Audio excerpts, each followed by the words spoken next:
Hello everyone. Thoibi food blogs na mayambu taram nokjari ngasidi yamna hauba kanghou amagi video pujarakli. Chigonglei marugi kanghou ni ado akoi ichaga aiga khokminabane wari taminase nongai nongai wari khara sari ngasi.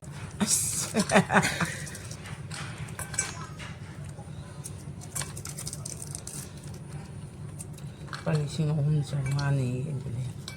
Ai di free or waiting or moi sarkar na pi itu. Waramu. Moi di.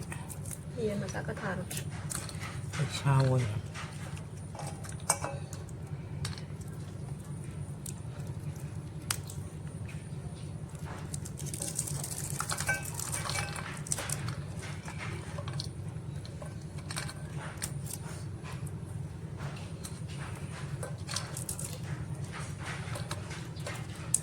Kaira am tau du kan nai no ni season nam tu ba. Kai tham ba.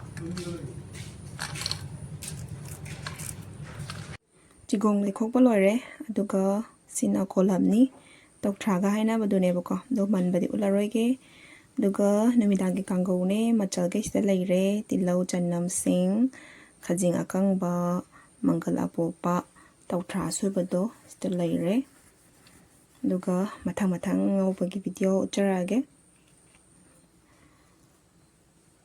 thau hana salani duga idi jira hana ta habe bako ka tanaba dum maido muthalaga ngawjare do tilau chanam loina hapirane ado sound loi laidari je taigina teba aina mumu voice over tawdadi yade ba khoigidi mechin gi kon adagi yumgi thaina gi handloom kon gaido myam sabagi ne makhon do tokta mayam do adu yam taeba aduna aise video je number loiraga do voice over oina tawre bako natradi mapangi makhon myamsina video da yam nungai taba haitare adugi adom ai video se loina number loraga adom voice over kona tawbane ba toga mori mapang se loina ngawbo loraga mangal se hana ngawjare mangal ngawba se minute anirom ngawre bako toga mathangda khajing je mu hapchalle mangal do yam